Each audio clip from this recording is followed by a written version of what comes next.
explain a bit more? When did it become clear that Krasikov was this linchpin to a deal like this? And was it during the negotiations over Brittany Griner?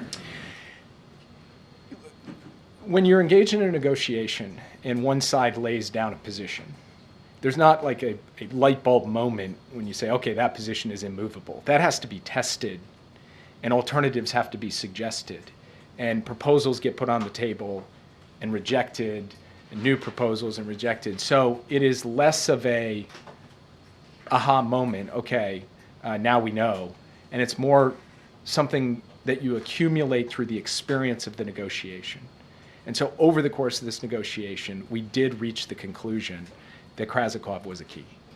You've discussed, obviously, the president's involvement, direct involvement in all of this. Can you talk us through any involvement that the vice president had? Was she also speaking directly to other leaders and allies? So, as I said in my opening comments, both President Biden and Vice President Harris have made the return of unjustly detained American hostages an absolute priority. And in this particular case, Vice President Harris actually had an opportunity to engage with Chancellor Scholz earlier this year at an opportune and timely moment at the Munich Security Conference, where she talked about this issue with him.